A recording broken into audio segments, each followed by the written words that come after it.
5월 10일 수요일 저녁 예배 나오신 여러분들 주의 이름으로 환영합니다. 하나님의 은혜 가운데 오늘 하루도 잘 지내셨나요? 그 은혜에 감사하면서 우리 같이 예배 드리도록 하겠습니다. 먼저 하나님 앞에 찬양 올려드립니다. 새 찬송가 370장 주 안에 있는 나에게 기쁨과 감사함으로 찬양 드리시겠습니다. 장면 전환에 시간이 조금 필요합니다.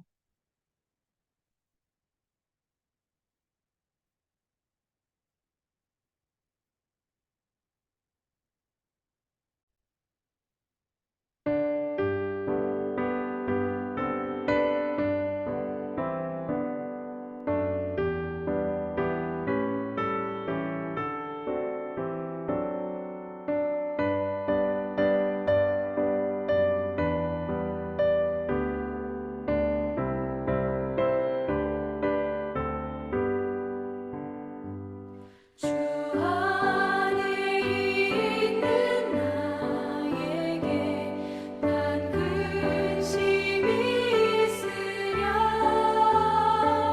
십자가 밑에 나아가 내 짐을 풀었네 주님을 찬송하면서 할렐루야 할렐루야 내 앞길 멀고 험해도 나 주님만 따라가리 그 두려움이 변하여 내 기도 되었고 전날의 한숨 변하여 내 노래 되었네 주님을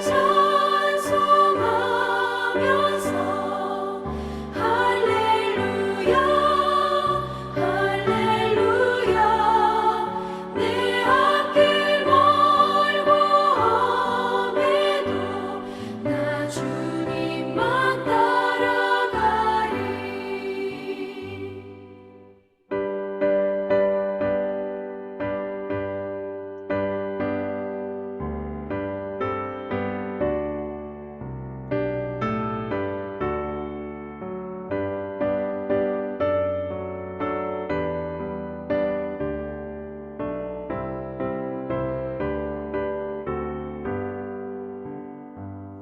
내 주는 자비하셔서 늘 함께 계시고 내 궁핍함을 아시고 늘 채워주시네 주님을 찬송하면서 할렐루야 할렐루야 내 앞길 멀고 험해도 나 주님만 따라가리 내 주와 맺은 언약은 영불변하시니 그 나라 가기까지는 늘 보호하시네 주님을 찬송하면서 할렐루야 할렐루야 내 앞길 멀고 험해도 나 주님만 따라가리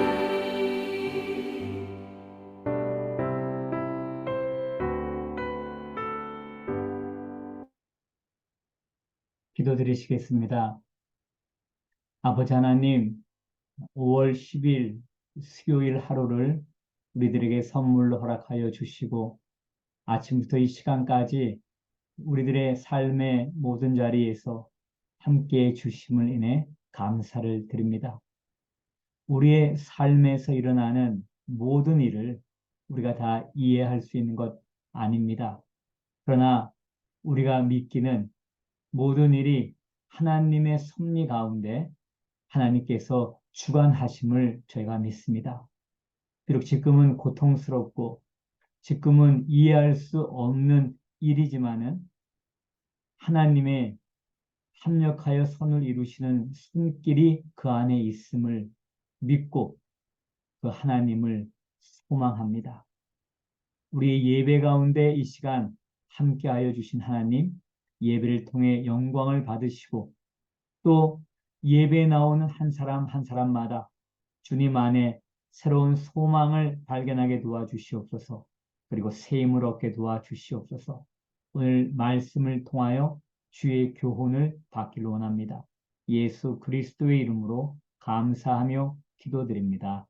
아멘. 이 시간 받을 하나님의 말씀은 사무엘하 16장입니다. 1절부터 14절까지의 말씀 함께 받도록 합니다.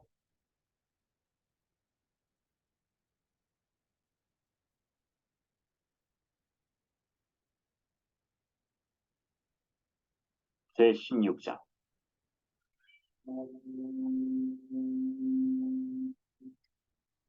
다윗이 마루턱을 조금 지나니 무비보셋의 종 시바가 안장 지은 두 나귀에 떡 200개와 건포도 100송이와 여름과일 100개와 포도주 한 가죽 부대를 싣고 다윗을 만든지라.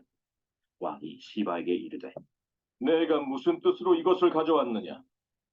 나귀는 왕의 가족들이 타게 하고 떡과 과일은 청년들이 먹게 하고 포도주는 들에서 피곤한 자들에게 마시게 하려 함이니이다. 내 주인의 아들이 어디에 있느냐? 예루살렘에 있는데 그가 말하기를 이스라엘 족속이 오늘 내 아버지의 나라를 내게 돌리리라 하나이다. 무미보셋에게 있는 것이 다 내 것이니라. 내가 청하나이다. 내 주 왕이여, 내가 왕 앞에서 은혜를 입게 하옵소서. 다윗 왕이 바후림에 이름에 거기서 사울의 친족 한 사람이 나오니 게라의 아들이요 이름은 시므이라. 그가 나오면서 계속하여 저주하고 또 다윗과 다윗 왕의 모든 신하를 향하여 돌을 던지니 그때 모든 백성과 용사들은 다 왕의 좌우에 있었다. 시므이가 저주하는 가운데 이와 같이 말하니라. 피를 흘린 자여, 사악한 자여, 가거라, 가거라. 사울의 족속의 모든 피를 여호와께서 내게로 돌리셨도다. 그를 이어서 내가 왕이 되었으나 여호와께서 나라를 내 아들 압살롬의 손에 넘기셨도다. 보라, 너는 피를 흘린 자이므로 화를 자초하였느니라 하는지라. 스루야의 아들 아비새가 왕께 여짜오되, 이 죽은 비가 어찌 내 주 왕을 저주하니까? 청하건대 내가 건너가서 그의 머리를 베게 하소서. 스루야의 아들들아, 내가 너희와 무슨 상관이 있느냐? 그가 저주하는 것은 여호와께서 그에게 다윗을 저주하라 하심이니 내가 어찌 그리하였느냐 할 자가 누구겠느냐? 또 다윗이 아비새와 모든 신하들에게 이르되, 내 몸에서 난 아들도 내 생명을 해하려 하거든 하물며 이 베냐민 사람이랴. 여호와께서 그에게 명령하신 것이니 그가 저주하게 버려두라. 혹시 여호와께서 나의 원통함을 감찰하시리니 오늘 그 저주 때문에 여호와께서 손으로 내게 갚아주시리라. 다윗과 그의 지종자들이 길을 갈 때 시므이는 산비탈로 따라가면서 저주하고 그를 향하여 돌을 던지며 먼지를 날리더라. 왕과 그와 함께 있는 백성들이 다 피곤하여 한 곳에 이르러 거기서 쉬니라. 이 시간 우리가 받은 하나님의 말씀은 다윗이 압살롬의 반란군을 피하여서 예루살렘 성을 빠져나가는 과정에서 겪은 일입니다. 특별히 감람산을 이제 넘어가면서 두 사람을 만나게 되는데 모두 사울의 집안과 관련이 있는 것입니다. 이 사건을 통해서 우리 삶에 적용할 수 있는 교훈들을 배울 수가 있습니다. 말씀을 조금 더 구체적으로 살펴보도록 하겠습니다.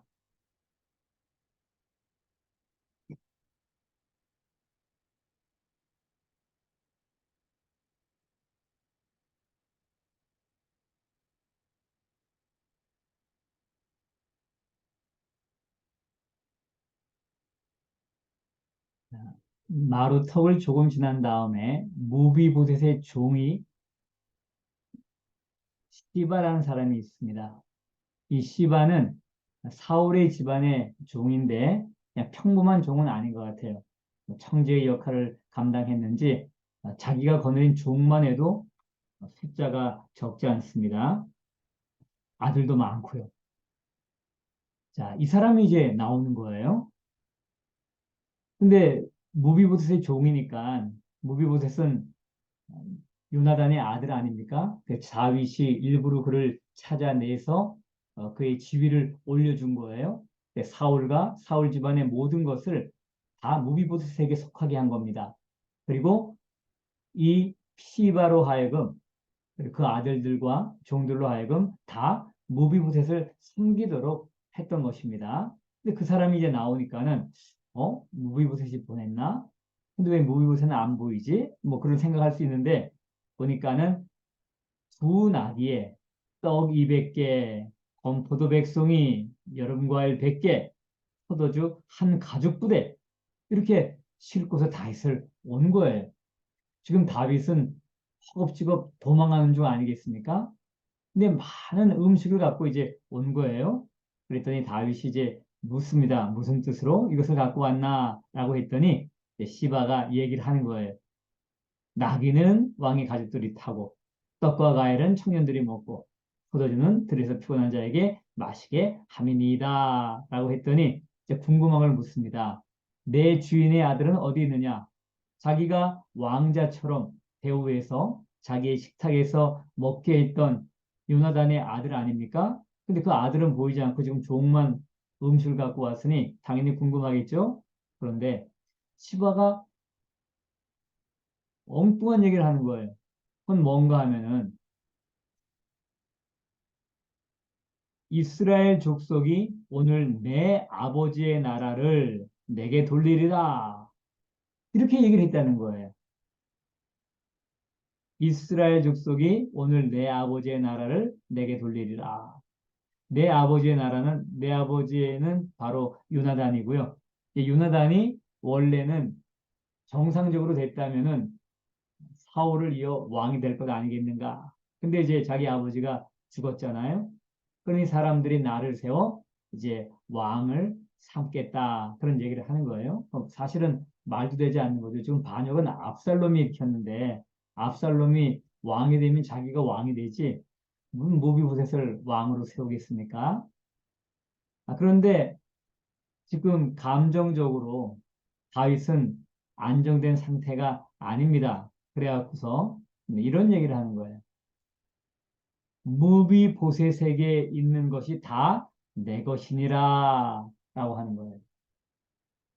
자초지종도 들어보지도 알아보지도 않고 그냥 결단을 딱 내려버립니다. 무비보셋에게 있는 것이 다 내 것이다. 그랬더니 시바가 넙죽 절한 다음에 하는 얘기가 내 주 왕이요 내가 왕 앞에서 은혜를 입게 하옵소서라고 하는 거예요. 이게 이제 감람산 마루턱을 지나면서 만났던 사람과의 사건입니다. 자, 여러분 여기에서 왜 시바라는 종, 평범한 종은 아니에요. 자기도 종을 거르니까 사울 집안의 청지기 역할을 했던 사람인데 지금 무비보셋에게 많은 재산이 갔지만은 그걸 다시 다 관리하는 사람이 자기 아닙니까? 그 권한도 적지 않은데 왜 들킬 수도 있는 거짓말을 그는 하게 되었을까요? 그건 엄청난 모함 아닙니까? 주인을 모함한 거예요. 어떻게 이런 모함을 할 수 있을까? 이건 주인은 시간이 지나면 밝혀지는 것 아니겠습니까? 아마 시바는요 이런 생각을 한 것 같아요. 지금 다윗이 긴급한 상황을 통해서 막 정신없이 피난을 가는 건데 그때 그에게 잘 보이고 권리를 확보를 하고 싶은 거예요. 아마도 다윗이 예루살렘으로 돌아오지 못하지 않을까라고 추측할 수도 있는 거예요. 그래서 여기서 도장만 꽉 찍어서 자기 소유만 확인하고 그리고 이제 완전히 자기게 되는 거죠. 다윗은 돌아올 수가 없다면 말입니다. 그 다음에 뭐 사실 확인이 안 되잖아요. 근데 왜 그러면 그런 일을, 위험을 감수하는 일, 또 아무 잘못 없는 무비보셋, 그 불구가 된 무비보셋, 옆에서 잘 섬겨주면 좋을 텐데 왜 이런 모함을 했을까? 한 가지 추측을 할 수 있는 건 이겁니다. 무비보셋이 나타나기 전까지, 그러니까 다윗이 요나단의 아들 무비보셋을 찾아내서 그에게 사울과 사울 집안에 있는 모든 것들을 그에게 속하게 하고 시바와 그의 가족들로 하여금 무비보셋을 섬기도록 하기 전까지는 아마도 사울 집안의 전 재산은 아니더라도 일부는 시바가 관리하고 있었을 것 같아요. 시바는 사울 집안의 총직이었으니까요. 그러면 무비보셋이 자기가 이제 전 왕조의 어, 친족이니까는 사울의 바로 직계잖아요. 요나단, 그 다음에 요나단의 아들이니까. 그러면 새로운 왕조를 창설한 다윗과 그들의 여러 신하들 입장에서 봤을 때는 제거해야 될 대상일 수가 있는 거죠. 왜냐하면 모든 사람들이 다 사울왕을 미워했던 것만 아니잖아요. 사울왕 40년 통치에 거기서 먹고 살았던 사람이 얼마나 많습니까? 그리고 베냐민 지파, 사울이 속한 지파의 사람들도 있는 것이고요. 그러니 언제든지 간에 틈만 나면 사울의 집계를 통해서 왕을 옹립하려고 할 수 있는 거 아닙니까? 그러니까 모비보셋은 숨을 다 죽이면서 안 나타나려고 하는 거겠죠. 만약 다윗이 모비보셋을 찾지 않았다면 사울의 재산의 일정 부분은 그냥 시바가 계속 관리하고 자기 소유처럼 할 수도 있었을 거예요. 그런 상황인데 갑자기 무비보셋을 다윗이 불러내서 복권을 시키는 거예요. 죽이지 않고. 그래서 사울과 사울 집안의 모든 것을 다 무비보셋에 속하게 한 다음에 시바에게는 너는 네 상전을 섬겨라. 이렇게 하니까는 얼마나 서운했을까요? 한몫 잡을 수가 있는 기회였는데 그리고 그렇게 되리라고 확신했는데 왕조가 바뀌었으니까 근데 그 꿈이 다 무너졌잖아요. 그러니까 아마 내가 언젠가는 저걸 내가 찾아내야지. 주인이 지금 힘을 쓸 수 있는 그런 상태는 아니죠. 양쪽 다 다리가 문제가 있어갖고 불구였다라고 하니까는 그냥 만만하게 본 거죠. 그래서 다윗이 경황이 없는 틈을 타 그에게 선심을 쓰고 이런 일을 계획하지 않았나라고 생각을 하는 것입니다. 자, 그러나 여기서 이제 우리가 생각할 건 뭔가 하면 다윗의 결정이에요. 사실 어떤 일이 있었다라고 한다면 그 자초지종을 들어보고 또 당사자들이 쌍방이 있다라고 한다면 일방 상대방의 얘기만 들어보고 뭘 결정하면 안 되잖아요. 상황을 들어보고 우리가 알아야 되는데 근데 사실은 우리도 이런 실수할 때가 많습니다. 한 사람은 나에게 잘한 사람, 내가 친한 사람이에요. 그 사람이 뭐 얘기를 하면은 그 사람이 얘기하는 게 맞는 줄 알고 그것으로 생각을 하는 거예요. 그런데 다른 사람의 얘기를 나중에 들어보면은 상황이 이런 거였었구나. 그래서 이렇게 생각할 수도 있구나라고 할 수가 있었던 것이죠. 근데 다윗 같은 경우는 공의와 정의로 나라를 이끌어갈 그런 왕임에도 불구하고 이 그 시바의 선물 때문에 마음이 확 기울어졌고 두 번째는 자기가 이렇게 어렵게 도망을 가는데 내가 왕자들의 식탁에서 같이 먹도록 했던 그 요나단의 아들 무브셋이 나타나지 않는 것은 오히려 더 섭섭하고 아마 이런 감정의 문제 때문에 잘못된 판단을 내리지 않았을까라고 하는 거예요. 여러분 혹시 지금 뭔가를 판단해야 될 일이 있나요? 만약 그렇다면 우리가 오늘 본문 말씀을 잘 기억해야 됩니다. 누군가 나에게 좋은 말, 뭐 아부성 얘기도 될 수 있고 칭찬을 막 할 수도 있고 아니면 선물 공세를 할 수도 있고 그래서 뭔가를 얻어내려고 하는데 그것이 나의 결정에 영향을 미칠 수가 있다라고 하는 거예요. 그렇다면 우리가 기도하셔야 됩니다. 그리고 쌍방이 있다면 이 얘기를 다 들은 다음에 주님, 저에게 그것을 분별할 수 있도록 도와주옵소서. 그리고 나서 결정을 해야 되겠죠. 자, 계속되는 사건을 보겠습니다. 그 다음에 이제 바후림에 이르렀을 때 이 바후림은 베냐민 지파에 속한 그러한 지역인데요. 거기에서 사울의 친족한 사람이 나오죠. 사울의 친족이니까 베냐민 지파죠. 이름이 시므예요. 그런데 저주를 하는 겁니다. 누굴 저주를 하는 거예요? 그것은 바로 피난 가운데 있는 다윗입니다. 다윗과 다윗 왕의 신하들에게 돌을 던지는 거예요. 참 이건 아주 그냥 간이 배 밖에 나온 사람 같죠? 그래도 지금 왕이고 그 용사들이 다 곁에 있는데 자 그러면서 하는 얘기가 이런 겁니다. 피를 흘린 자여 사악한 자여 가거라 가거라 피를 흘린 자여 사악한 자여 하는 거예요. 그러면서 사울의 족속의 모든 피를 여호와께서 내게로 돌리셨다. 지금 이 얘기는 뭔가 하면 사울 집안이 망했잖아요. 그 전투에서 마지막 전투에서 망해서 이제 다 죽었어요. 근데 그것이 다윗의 책임이다 지금 얘기를 하는 거예요. 결국 네가 왕 되기 위해서 이런 일이 이렇게 허용되지 않았나? 그때는 다윗은 블레셋 지방으로 피난해 있었던 상태였죠. 시글락이라는 곳에 있었던 거고요. 그러면서 이제 모든 책임을 다윗에게 지금 지게 하는 거예요. 그러니 왕조가 바뀌었고 다윗이 승승장구하면서 국토를 넓히고 나라를 밖으로든 안으로든 든든히 세워가고 있었지만은 거기에 불만을 품은 세력은 있었다라고 하는 것입니다. 이제 그러면서 아들의 반란 일으킨 게 하나님의 심판이었다라고 얘기를 하는 거예요. 이 기가 막힌 얘기를 듣다 보니까는 성질 급한 장군, 그 가운데 아비새가 자기가 가서 손을 보겠다, 머리를 베어오겠다라고 이제 얘기를 하는 것입니다. 근데 여기에서 다윗이 굉장히 뜻밖의 반응을 하는 거예요. 무슨 반응을 하는가 하면은 이런 반응입니다. 그가 저주하는 것은 여호와께서 그에게 다윗을 저주하라 하십니다라고 하는 거예요. 아주 그냥 이렇게 확신을 하는 겁니다. 이것은 하나님이 허락하신 거다. 그러니 하나님이 그렇게 했는데 뭘 그걸 탓하겠냐라고 하는 것입니다.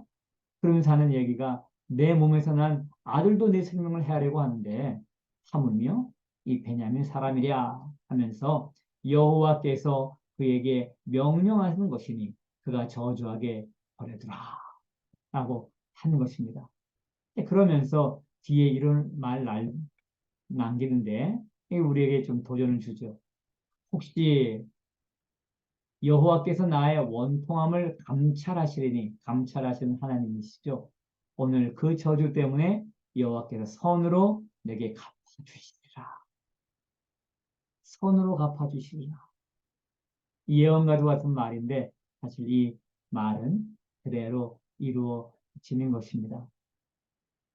여러분, 다윗은요, 지금 압살롬의 반란을 뭐로 생각했죠? 예, 자기 죄에 대한 하나님의 심판. 나단 선지자가 얘기했던 네 집에서 칼이 끊이지 않을 것이다 라고 했던 말이 성취되는 거로 보는 거예요. 굉장히 겸손한 마음으로 그는 궁을 지금 빠져나옵니다. 마음이 슬프지만은 그 가운데서도 그는 하나님 원망하지 않고 겸손히 그리고 아들과 다투지 않고 이 심판을 그대로 받는 거예요. 그 일환으로 지금 시므이의 저주도 받아들이는 것입니다. 그런데 그냥 저는 이제 다윗의 마음을 이렇게 생각해 봤을 때 이 피 흘린 자여 사악한 자여 뭐라 했을 때 물론 시므이는 사울 집안의 이야기를 지금 하는 거예요. 그런데 이 피 흘린 자라고 했을 때 다윗의 마음을 쾅쾅 그 양심을 쾅쾅 찌른 것 그건 뭘까요? 물론 뭐 사울왕의 집안의 사람들이 뭐 죽은 것도 좀 자기 마음 가운데 내가 신하로서 그리고 나라에 나도 장군으로 있었고 그리고 또 어쨌든 간에 왕의 사위였는데 내가 왕을 보호하지 못하고 나를 지키지 못했으니 그런 책임도 있을 수 있겠죠? 근데 더 직접적인 건 뭘까요? 우리야.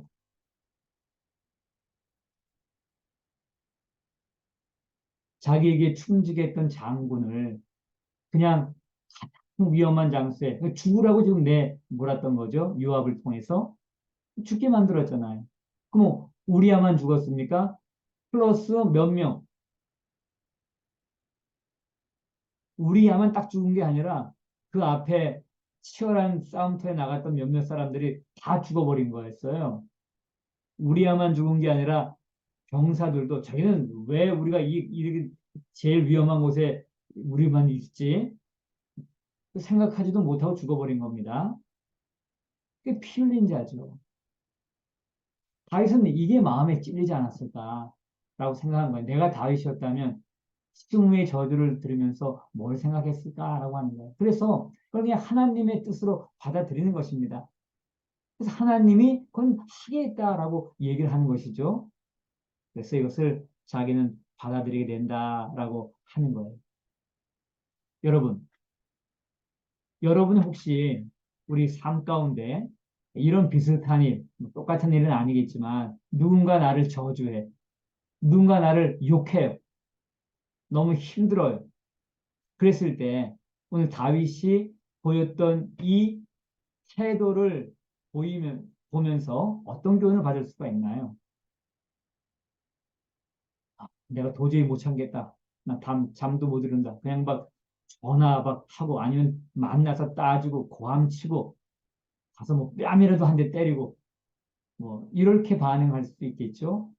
그런데 오늘 다윗이 보였던 것 여호와께서 나의 원통함을 감찰하시리니 이것을 신뢰한다면 그러면 어떤 식으로 나는 행동을 해야 될까요? 나에게 그렇게 할 수 있는 힘은 있어요. 뭔가 무력 시위를 하고 상대방을 좀 징계를 할 수 있는 힘이 있음에도 불구하고 다윗이 보인 것처럼 우리가 적용한다면 가장 먼저는 뭐 할까요? 가장 먼저는 우리 자신을 돌아보는 거죠. 그리고 두 번째는 뭘 할까요? 예수 그리스도를 믿는 사람으로서 십자가, 예수 그리스도께서 온갖 수치, 멸시, 조롱, 침뱉음 다 당했잖아요. 그 주님은 전혀 그럴 것 당할 사람이 아니죠. 누구 때문에요? 나 때문에 당한 거잖아요. 그 주님의 십자가를 우리는 바라봐야 됩니다. 자신을 보고 십자가를 바라보는 거예요.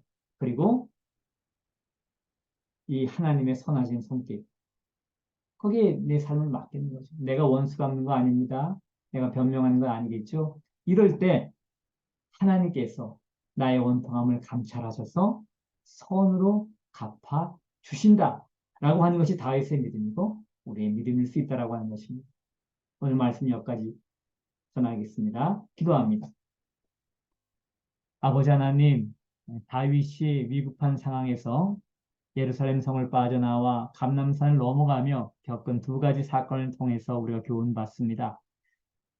어떤 사람이 나에게 너무 잘하고 또 나에게 좋은 말 많이 해주고 하면서 무언가 다른 사람에게 대해서 얘기할 때 그 사람에 대한 호감 때문에 상황을 또 다른 사람을 잘못 판단하는 이런 어리석음을 범치 않게 도와주옵소서.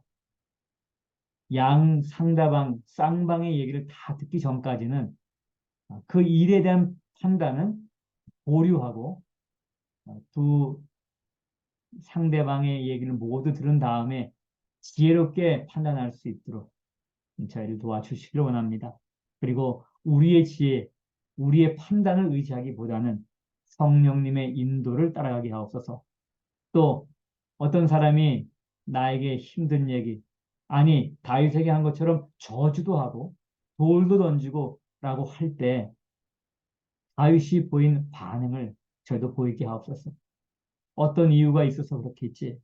하나님이 이 일을 허락하신 데는 이유가 있겠지라고 하며 자신을 돌아보고 나 위에 십자가에서 온갖 조롱과 멸시와 침뱉음을 당한 주님을 바라보게 하옵소서. 그리고 하나님의 선하신 손길에 내 삶을 맡기고 감찰하시는 하나님의 그 선하신 손길을 소망하는 우리가 되게 하옵소서. 예수 그리스도의 이름으로 감사하며 기도드립니다. 아멘. 여러분, 공동체 성경 읽기 하셨나요? 하지 않으셨다면 지금 하시길 바랍니다. 그리고 교회 공동체를 위해서 또 이번 주 어머니 주일인데요. 또 교육자들과 팀장 가정에서 음식을 특별히 준비한다고 합니다. 또 여러 가지 특별한 순서도 있고 또 말씀 전하시는 김영균 목사님 위해서 기도해 주십시오. 그리고 알렌 모리스 일어난 총기 사고로 희생당한 여러 사람들이 있습니다. 그 가운데는 한인 가정도 포함되어 있는데 그 가정들을 위해 기도하시고 또 무고한 사람들이 전혀 예상하지 못한 그런 장소에서 정말 너무나 어이없게 희생당하지 않도록 우리가 기도해야 될 것입니다. 은혜로운 밤 되십시오.